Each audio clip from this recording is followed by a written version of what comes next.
So a couple weeks ago, we did a presentation on Black Powder 303 British. Now, I did hear from a couple people that said, stop calling it 303 British, it's just 303. Okay, you can call it whatever you want, but I can tell you that every box of 303 British I've ever seen, it's called 303 British. So, sorry, I'm just an ignorant American. Jeez, that's disappointing. No, not that. In that video, I used 55 grains of 2F Swiss with a 180 grain jacketed soft point, and I mentioned in there that I can't really do a faithful reproduction of the original Black Powder 303 round because of how they did it, and I don't need to rehash all of that. If you're interested in that, go watch that video and then come back here. But I was visited in my dreams by the ghost of Black Powder videos past, who told me that I really should try this again and actually try to get the proper amount, the correct amount, of 71.5 grains of powder into a 303 case.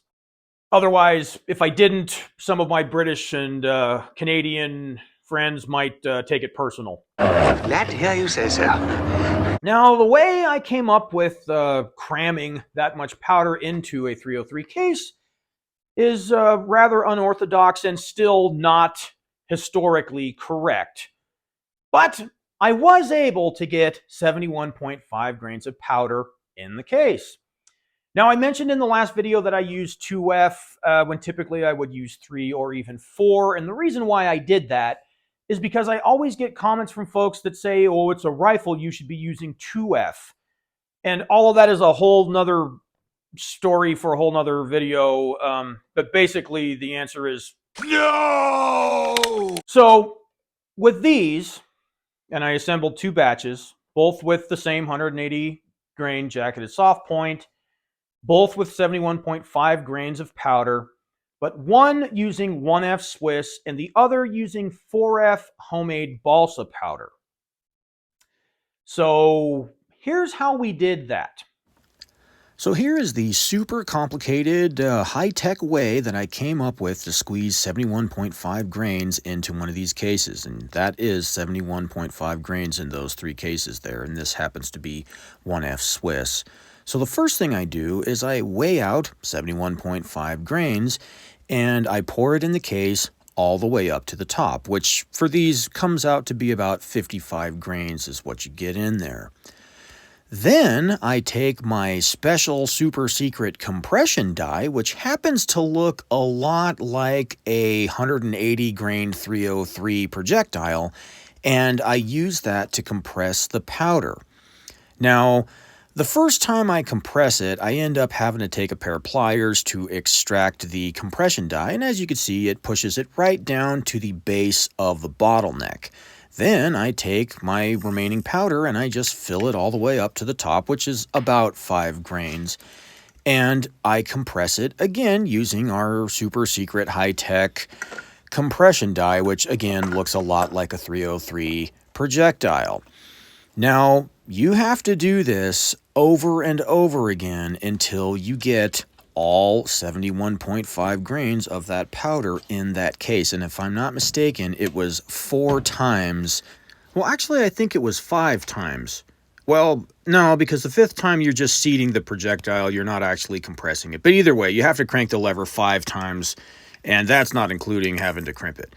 So here it is again, adding a little bit of powder, which is, again works out to be about 5 grains, and then using our compression die to compress the powder.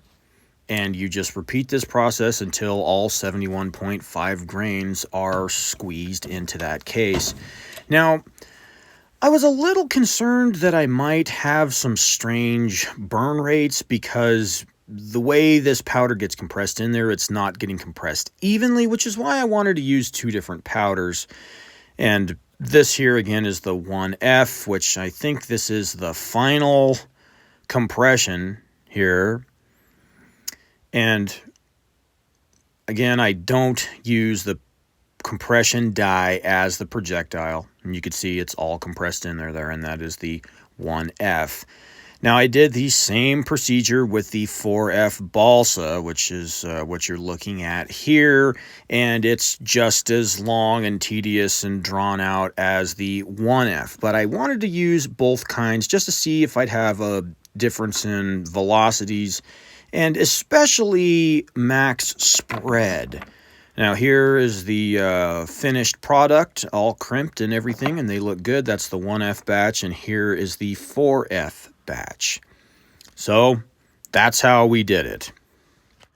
And just in case you don't believe me, here is the one compression die that we used for all of those cartridges.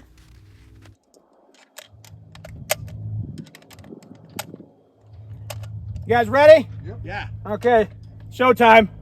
Showtime. Okay, so this is 71.5 grains of 1F Swiss. We're going to aim at the target too to try to get 2 birds with 1 stone.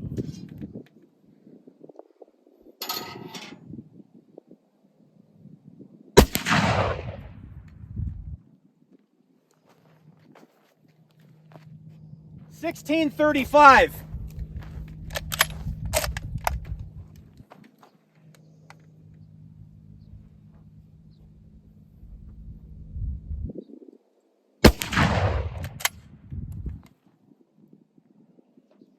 $16.64.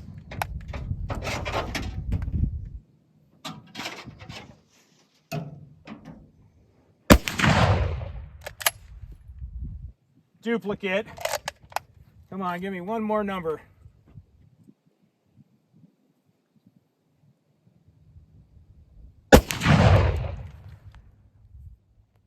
$16.40. So that's a good 100 feet per second faster than the other stuff, right? All right, so here's our 71.5 grains of 1F Swiss. Offhand, not too bad. All right, so here's 71.5 grains of our 4F homemade balsa.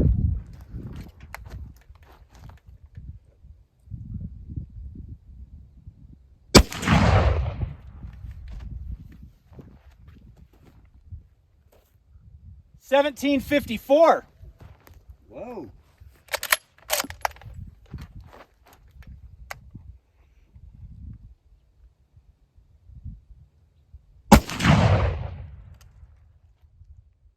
$17.28.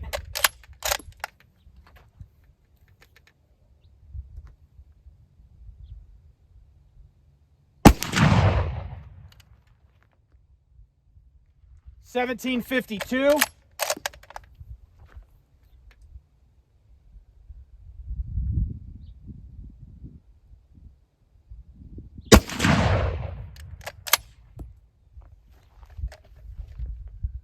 $17.91. Wow. Definitely faster, Oh yeah. but not 1850 like it's supposed to be. So here is our 71.5 grains of 4F balsa. Not nearly as good as the 1F. Of course, I suppose that could be me. So this is the 4F.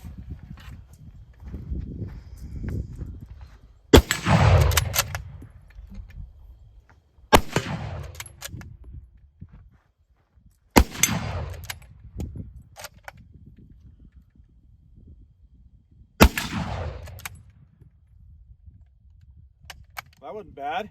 No. And this is the 1F.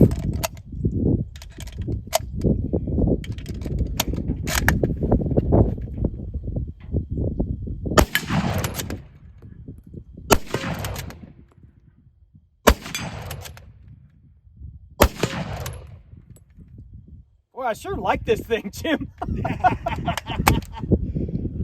Bitchin'. He's a sweetheart. Yeah. All right, so let's see how we did.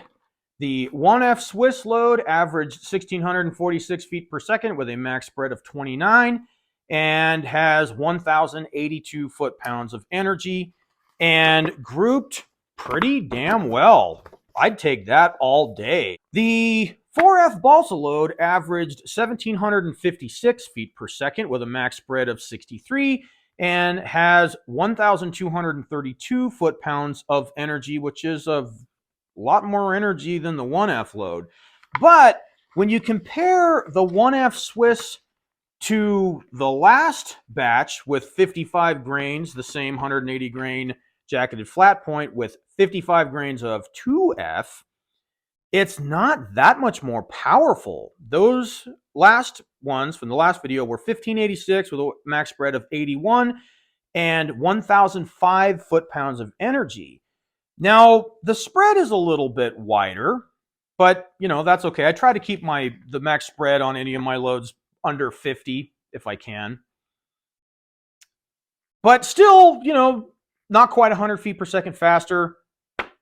200 feet per second faster almost with the balsa, which is considerable, but still not the 1850 that they were getting when the original black powder 303 load was introduced. And we're even using a lighter bullet. The bullet they were using, I believe, was a 215 grain bullet. So still a lot more powerful than the first attempt.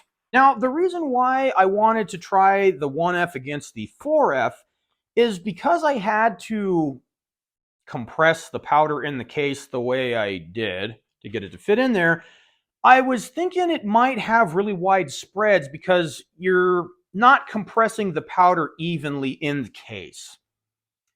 And so I thought maybe the 1F would be a little bit better about it than the 4F. But still, a spread of 63 is really not bad at all. Again, I'd like to keep it below 50, but 63 is very tolerable in my book. So for my British, Canadian, and Australian, I think Australian counts too, right? Contemporaries, friends, and so on, I hope that's a little bit better. I hope that's a little bit more respectable. It still shot very well. The 4F balsa load did not group nearly as nice, but again, that could be me. And of course, it goes with the disclaimer of you probably should be bench resting it, and someone who's a better shot than me should be doing this, and so on and so forth. But either way, not that bad. I didn't assemble very many of these, and simply because they are a pain in the ass to assemble. It's a tedious process because you have to fill it up and then compress it and then fill it up some more and then compress it and all that. And it's just a chore. But overall, performance, really not that bad at all. Much better velocity and power with the balsa, but it didn't group as well. So if I was going to pursue this further, I would go with that route and see if I couldn't tighten those groups up a little bit more. At least that's what I would do. So, as usual, folks, if you thought this video didn't suck, do me a favor and hit the like button and consider subscribing. And if you did think it sucked, well, then go make your own damn video.